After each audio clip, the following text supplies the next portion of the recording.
Welcome to mega 9 TV. Alluri జిల్లా రంపచోడవరం దగ్గర భారీ ఎన్కౌంటర్ జరిగింది. ఈ ఎన్కౌంటర్లో మోస్ట్ వాంటెడ్ మావోయిస్ట్ అగ్రనేత హిడ్మా హతమయ్యాడు. హిడ్మాతో పాటు అతని భార్య హేమ కూడా ఈ ఎన్కౌంటర్లో చనిపోయింది. పలు జిల్లాలో హిడ్మాపై దాదాపుగా 6 కోట్ల రూపాయలు, ఆయన భార్యపై 50 లక్షల రివార్డు ఉంది. మావోయిస్టు పార్టీలో గెరిల్లా దాడులకు వ్యూహకర్తగా హిడ్మాకు మంచి పేరు కూడా ఉంది. ఆపరేషన్ కగర్ తీవ్రతరం అవడంతో ఛత్తీస్గఢ్ నుంచి మారేడుమిల్లి వైపు హిడ్మా టీం వచ్చినట్లు పోలీసులకు సమాచారం అందింది. ఈ మేరకు భద్రతా దళాలు భారీ ఎత్తున కూంబింగ్ చేపట్టారు. మారేడుమిల్లి టైగర్ జోన్లో జరిగిన భారీ ఎన్కౌంటర్లో హిడ్మా చనిపోయాడు. హిడ్మా మరణంతో ఇక మావోయిస్టు ఉద్యమం పని అయిపోయినట్లేనని విశ్లేషకులు అంటున్నారు. ఈ నేపథ్యంలో హిడ్మా ఎవరు, ఎక్కడి వాడు, ఏం చేశాడు, మావోయిస్టులో ఎందుకు కీలకంగా మారాడు, పోలీసులు కేంద్ర బలగాలు ఎందుకు అతడిని టార్గెట్ చేశాయి అనేది ఇప్పుడు హాట్ టాపిక్ గా మారాయి.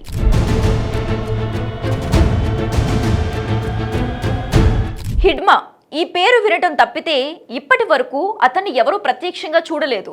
అయితే అతడిని చూస్తే మాత్రం ఇతడేనా ఇంతటి విధ్వంసాలకు పాల్పడింది అనిపిస్తుందంటారు హిడ్మాని చూసిన వారు. దాదాపుగా 25 ఏళ్లుగా హిడ్మా దండకారణ్యంలో అజ్ఞాతంలో ఉంటున్నాడు. దండకారణ్యంలో పార్టీ శ్రేణుల్ని ముందుండి నడిపించడంలో హిడ్మాకు తిరుగులేదు. అడవిలోని కేంద్ర బలగాల క్యాంపులపై మెరుపు దాడులు నిర్వహించడంలో నిష్ణాతుడు. ప్రతి భారీ దాడిలో స్వయంగా పాల్గొంటూ కేంద్ర బలగాలకు మోస్ట్ వాంటెడ్ అయ్యాడు హిడ్మా. మావోయిస్టు పార్టీలో భారీ గెరిల్లా దాడులకు కర్త కర్మ క్రియాగా వ్యవహరించిన హిడ్మాది ఛత్తీస్గఢ్ రాష్ట్రం సుక్మా జిల్లాలోని పువర్తి గ్రామం. అతని అసలు పేరు మాడ్వి హిడ్మా. కేవలం 7వ తరగతి మాత్రమే చదువుకున్నాడు. మరియు తెగకు చెందిన హిడ్మాకు హిందీ, గోండి, తెలుగు, కోయా, బెంగాలీ భాషల్లోనూ మంచి పట్టుంది. మావోయిస్టు ఉద్యమంలోకి రాకముందు హిడ్మా వ్యవసాయం చేసేవాడు. ఎన్కౌంటర్లో మృతి చెందే సమయానికి హిడ్మా వయసు 51 ఏళ్లు. హిడ్మాకు పార్టీలో విలాస్, హిడ్మాల్, సంతోష్ అనే పేర్లు ఉన్నాయి.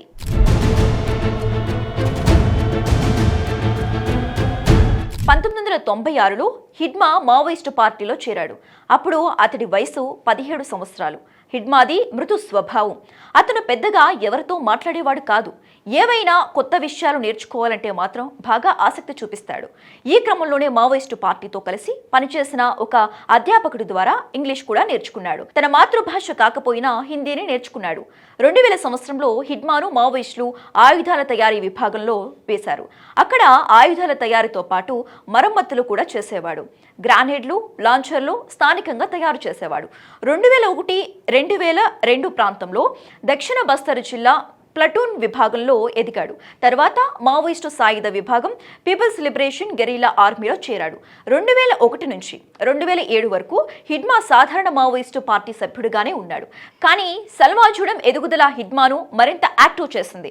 1990 మధ్యలో ఒక దశలో బస్తర్ ప్రాంతంలో దెబ్బతిన్న మావోయిస్టు పార్టీ తిరిగి పుంజుకునేందుకు స్థానికుల్లో స్వలజూడంపై ఏర్పడిన ప్రతీకారమే కారణంగా తెలుస్తోంది.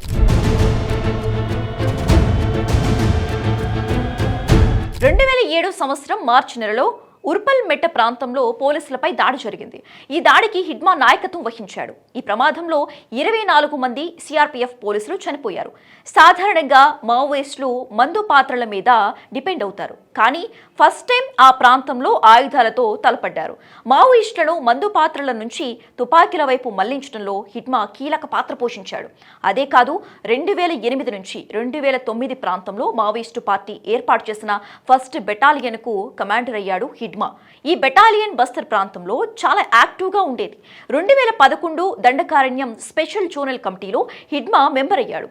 2010 ఏప్రిల్లో జరిగిన తాడిమెట్ల ఘటనలో 76 మంది జవాన్ల దుర్మరణానికి కారణమయ్యాడు. 2012లో సుక్మా జిల్లా కలెక్టర్ ఎలెక్స్ పాల్ హతమయ్యాడు. 2013 దర్భాఘట్ కాంగ్రెస్ నేత సల్వజూడం అధినేత మహేంద్ర కర్మను చంపేశాడు. 2017లో బెజ్జీ బూర్కాపాల్ దాడిలో 38 మంది జవాన్ల మృతికి కారణమయ్యాడు. 2021 టేకులుగూడ దాడిలో 26 మంది జవాన్లు మట్టుబెట్టాడు. అలా హిడ్మా కేంద్ర బలగాలకు మోస్ట్ వాంటెడ్ అయ్యాడు. హిడ్మా పేరిట మొత్తం 27 కేసులున్నాయి.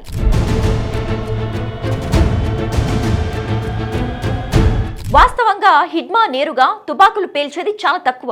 కానీ దగ్గరుండి మిగతా మావోయిస్టులను నడిపించాడు. ఎంతో అవసరమైతే తప్ప తన దగ్గర ఉన్న తుపాకీ వాడలేదని, ఎప్పుడూ 5 కిలోమీటర్ల పరిధిలో వలయాకరణలో హిడ్మాకు 3 అంచెల భద్రత ఉండేదట. పువర్తి, జగురుగుండ, తెర్రం, గుండం, కొవరగట్ట, కొండపల్లి గ్రామాలు హిడ్మాకు బలమైన నెట్వర్క్ ఉన్న ప్రాంతాలు. ఇన్నాళ్లు హిడ్మా AK-47 తుపాకీ వాడాడు. తన దగ్గర ఆటోమేటిక్ రైఫిల్స్ 3 ఉన్నాయని సమాచారం.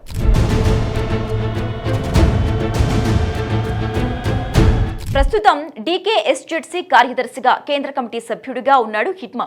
హిడ్మా నాయకత్వంలో 150 మంది కమాండర్స్ విధులు నిర్వహిస్తున్నారు. ఇప్పటి వరకు హిడ్మాకు ఒక గాయం కూడా కాలేదు. అలాంటిది ఇవాళ అల్లూరి సీతారామరాజు జిల్లాలో జరిగిన ఎదురు కాల్పుల్లో దారుణంగా హతమయ్యాడు.